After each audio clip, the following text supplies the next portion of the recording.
Welcome to the Stay Wealthy Podcast. I'm your host, Taylor Schulte, and today I wanted to share the highlights from the free market volatility webinar that I did last week with Dimensional Funds. Now, unfortunately, the webinar was not recorded, but I pulled the three most important things from the presentation that I think will benefit just about everybody who's saving and investing money for retirement. For all the links and resources that I mentioned today, head over to youstaywealthy.com/71.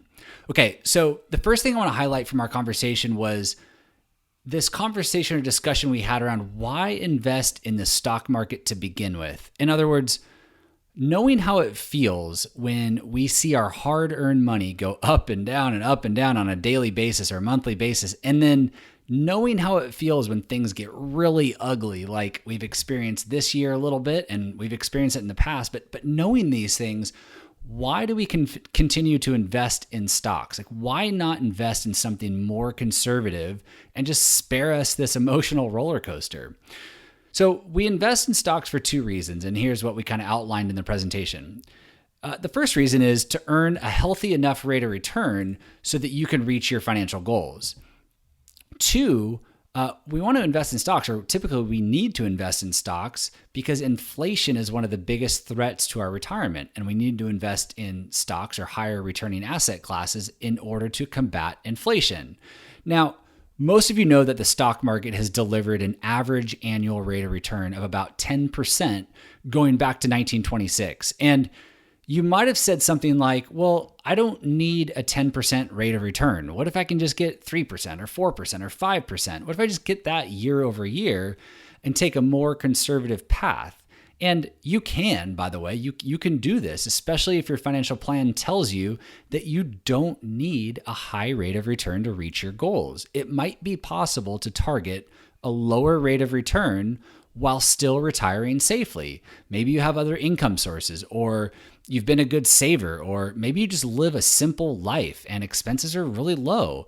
We call this measuring your risk capacity. And this is different than risk tolerance, which is what every other financial advisor talks about. Risk capacity is how much risk do you need to take to reach your financial goals? Risk tolerance is how much risk can I tolerate? How much risk can I take without losing sleep at night? So risk capacity is how much risk do I need to take to reach my financial goals? And going through a risk capacity exercise can also work the other way around. You might go through this exercise and realize, I need to take more risk than I'm comfortable with because I don't have other income sources, or I have really high expenses, or I haven't been a good saver, and so I need to play catch up here, and I'm going to have to take more risk. So it's certainly important to figure that out before you plow money into the stock market just because your neighbor told you to, or a financial advisor told you to, or you listen to a podcast like this. We need to figure out, how much risk do I really need to take? What is my target rate of return? Because 3, 4, or 5% might just get you to where you need to be, and maybe you don't have to go investing a bunch of money in the stock market. But here's the thing. 3 to 5% rates of return might sound good, but wait until you see what the numbers look like when you extrapolate that out over long periods of time. And to illustrate this, during the presentation, we showed the growth of $1 invested in the S&P 500 starting in 1926. So we went back as far as we could in history because we want a lot of data. $1 invested in the S&P 500 in 1926, we compared that to the growth of $1 invested in 1-month treasury bills. T-bills being pretty much the safest investment you can make, as they're short-term, 30 days, 1 month, and they're backed by the full faith and credit of the United States government. So we compared a growth of $1 in 1926 invested in the S&P 500 versus the growth of $1 invested in 1-month T-bills. As I just mentioned, as most people know, the S&P 500 has had an average annual rate of return of about 10%. 1-month T-bills have had an average annual rate of return of just over 3%, again, going back to 1926. So those are the percentages, but here's the crazy part. When we look at the growth of $1 invested in the S&P 500 in 1926 grows to just over $8,000 by April of 2020. So $1 turns into just over $8,000 today. $1 invested in 1-month T-bills, again, earning 3% average annual rate of return during that same time period, it only grows to $21. $1 grows to $21 versus $8,000 for the S&P 500. Like I've said on the show, compound interest is magical. And although 3% and 10% don't sound like terribly far apart, there's a big gap, but they don't sound terribly far apart. It makes a giant difference in where you end up, even when you're investing for 100 years, like we're using in this example, going back to 1926. Now, maybe 3% is unreasonable. And you say, look, nobody is going to put all their money in T-bills. Like that's ridiculous. People are going to invest in something more than just T-bills. So we can take it up a notch. And for this illustration, we'll just look at 5-year US Treasury notes. So still a very safe investment. And the real reason I wanted to use 5-year US Treasury notes is that they've had an average annual rate of return of about 5% since 1926. So we looked at T-bills, 3%, 5-year Treasuries have gotten about 5%. So again, 5% sounds pretty good. However, $1 still only grows to $115 if you start in 1926. Which is, it's 6 times more than a 1-month T-bill, but it's nowhere close to the S&P 500. So that's why we invest in the stock market, because most of us need a healthy rate of return in order to grow our wealth and reach our financial goals. Again, 3 to 5% rates of return likely are not going to get us there, especially while we're in the wealth accumulation phase. Once you're in retirement, you have to balance out wealth preservation, right? Not losing your money, and the threat of inflation. So we don't want to take so little risk that inflation just eats our portfolios alive. And we don't want to take so much risk that our portfolio drops 30 to 40% during recessions. We can't afford to do that. So when you're in retirement, this question has changed a little bit. Again, you may not need 9, 10% rates of returns. I hope not. You could target a lower rate of return, but you've got to balance that wealth preservation and the threat of inflation. Okay, so that was the first highlight from our presentation. The second highlight was how the market has responded after other pandemics and other major economic events. It's important to remember that the current crisis, and you guys know this, the current crisis is not the first time in history that we've experienced substantial periods of volatility. Now, you might say, Taylor, this time is different. We've never, experienced something like this before. But remember, it's always different. No 2 events are the same. No 2 events ever feel the same. It's always different. But history does have a weird way of repeating itself. And since we don't have a crystal ball, I don't know the future, the best thing we can do is to lean on decades and decades and decades of real academic data to just try and draw an intelligent conclusion going forward. One exhibit that was shown during the presentation to share how the market has previously responded to other crises. For example, the OPEC oil crisis in 1974.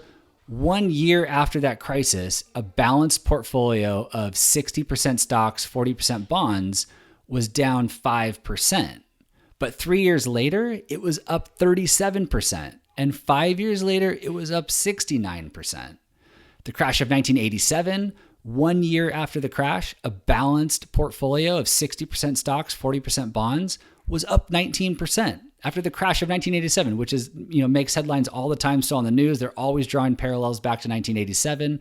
But still, 1 year after that event, a balanced portfolio was up 19%. 3 years later, it was up 33%. And 5 years later, it was up 76%. Lastly, the dot-com crash in 2000, it took a little bit longer, but still, 1 year later, a balanced 60-40 portfolio was up 2%. 3 years later, up 2% as well.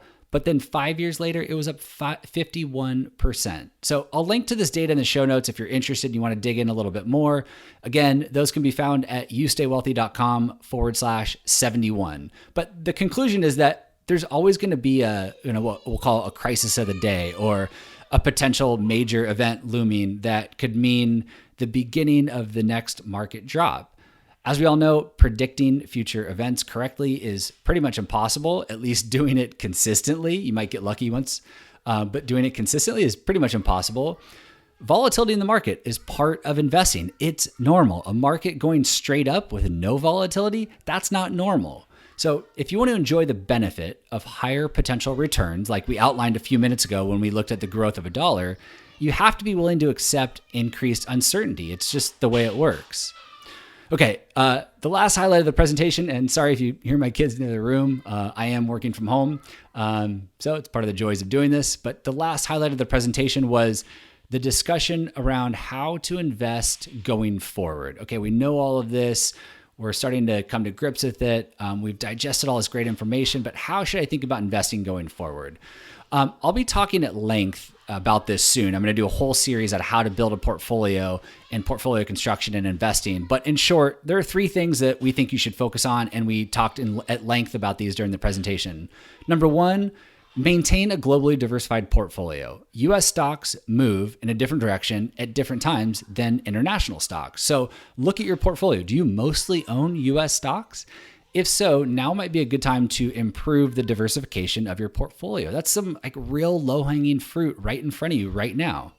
Number 2, not all bonds are created equal. We saw this in Q1 of this year. I talked about it on the podcast when corporate bonds and municipal bonds went all wacky on us and had really significant drops. If you own bonds in your portfolio, be sure to know what kind of bonds you own, what their credit rating is, the maturity, all of that. As mentioned on this podcast multiple times, we believe in owning U.S. government bonds and staying away from these lower grade bonds, even investment grade corporate bonds. To us, the juice just isn't worth the squeeze. Taking credit risk, as laid out in many academic papers, just doesn't seem to make sense when you're pairing bonds with stocks. Now, if you're only investing in bonds and nothing else, then the conclusion can change. But if you own a diversified portfolio of stocks and bonds, to us, taking credit risk, meaning even if you own investment grade corporate bonds, just doesn't seem to make sense. And I think this year in 2020 in Q1 was a great example. All right, number 3, consider tilting your portfolio towards small cap and value-oriented companies. I previously referenced the book, The Investment Answer, on this podcast. So if you want to dig deeper on this, go check out that book, buy a copy. It's only 100 pages or 120 pages. But in short, small cap companies and value-oriented companies have historically done much better than their counterparts. The challenge is that sometimes it takes a long time in order to reap the benefits of owning these asset classes. It wouldn't be uncommon for these asset classes to underperform for 10 plus years, which could be really painful for investors who don't fully understand the philosophy and approach to targeting these asset classes.